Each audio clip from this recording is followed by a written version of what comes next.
Telugu cinema ఇండస్ట్రీలో junior ఎన్టీఆర్కి ఉన్న పేరు నందమూరి ఫ్యామిలీలో ఎవ్వరికీ లేదు అని చెప్పుకోవచ్చు. అలాంటి జూనియర్ ఎన్టీఆర్కి లైవ్లో ఫోన్ చేసి వార్నింగ్ ఇచ్చాడు హీరో నాగార్జున. అందుకు కారణం ఎవరంటే చిరంజీవి. మెగాస్టార్ చిరంజీవి, ఎన్టీఆర్, నాగార్జున మధ్య గొడవ ఎందుకు వచ్చిందో ముందు మనం తెలుసుకుందాం. జూనియర్ ఎన్టీఆర్ హీరోగా సినిమా ఇండస్ట్రీకి వచ్చిన నాటికి వయసు 20 ఏళ్లు లోపే ఉంటాయి. జూనియర్ ఎన్టీఆర్ మొదటి సినిమా నిన్ను చూడాలని ఈ సినిమా 2001లో విడుదలైంది. ఎన్టీఆర్కు ఆ సినిమా పెద్దగా పేరు తీసుకురాలేదు.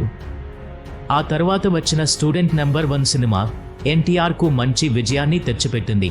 తర్వాత వరుసగా వచ్చిన సినిమాలతో ఎన్టీఆర్ బిజీ హీరోగా అయ్యారు.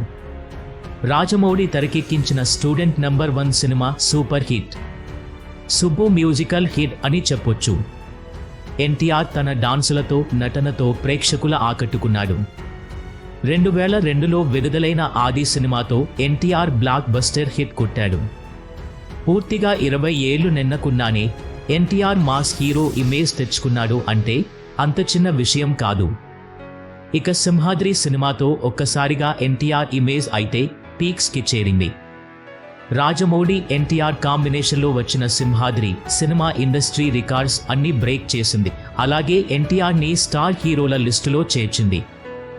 ఈ సినిమా విడుదల తర్వాత ఎన్టీఆర్ ఒక ఛానల్కి ఇచ్చిన ఓ ఇంటర్వ్యూ ఎన్టీఆర్ని వివాదాస్పదంలోకి నెట్టింది. లైవ్ ఇంటర్వ్యూలో పాల్గొన్న ఎన్టీఆర్ని యాంకర్ ఒక ప్రశ్న అడిగారు. అదే ఏమిటంటే, టాప్ స్టార్గా ఉన్న చిరంజీవి గురించి మీ అభిప్రాయం ఏమిటి అని యాంకర్ ఎన్టీఆర్ని అడగగా, చిరంజీవి ఎవరో నాకు తెలియదు, నాకు తెలిసిన అతిపెద్ద స్టార్స్ మా తాతయ్య, అలాగే మా బాబాయ్ బాలకృష్ణ మాత్రమే అని సమాధానం చెప్పాడు. అది కూడా లైవ్ షో కావడంతో వెంటనే మెగా అభిమానుల నుంచి ఎన్టీఆర్ని తిడుతూ కామెంట్స్ రావడం మొదలు అయ్యాయి.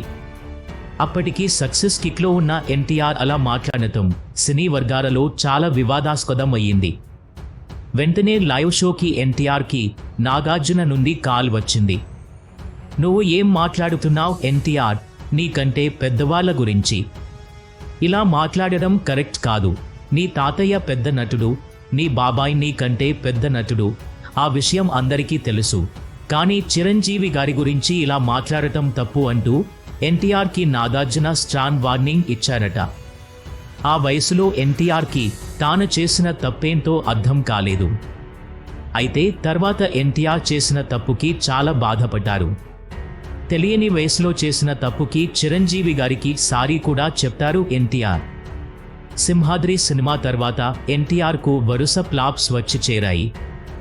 ఎన్నో అంచనాల మధ్య విడుదలైన సినిమాలో ఆంధ్రావాలా డిజాస్టర్ అయ్యింది. వరుసగా సాంబా, నా అల్లుడు, నరసింహుడు, అశోక్, రాఖీ ఇలా ఒక్క సినిమా కూడా హిట్గా నిలవలేదు. అప్పుడు మళ్లీ రంగంలోకి దిగిన రాజమౌళి యమదొంగ సినిమాతో ఎన్టీఆర్కి బ్రేక్ ఇచ్చాడు. కాలం మారే కొద్దీ ఎన్టీఆర్లో గొప్ప మెచ్యూరిటీ వచ్చింది. ఆయన మాట తీరు మారిపోయింది. ఇప్పుడు ఎన్టీఆర్ మాటలు చాలా పరిపక్వతతో ఉంటాయి. ఎలాంటి కాంట్రవర్సీకి తావు లేకుండా అర్థవంతంగా మాట్లాడతారు. సినిమా వేదికల్లో కూడా ఎన్టీఆర్ స్పీచ్లు అద్భుతంగా ఉంటాయి. తడబడకుండా గంట అనర్గళంగా మాట్లాడతాడు ఎన్టీఆర్. ఇలా అనుభవాల నుండి ఎన్టీఆర్ అలా పాఠాలు నేర్చుకున్నాడు. ఈ వీడియో కనుక మీకు నచ్చినట్టు అయితే లైక్ చేసి షేర్ చేయండి. అలాగే మీ అభిప్రాయాలను కామెంట్ రూపంలో తెలియచేయండి. ఇలాంటి మరిన్ని వీడియోస్ కోసం మన ఛానల్ను సబ్స్క్రైబ్ చేయండి. Thanks for watching.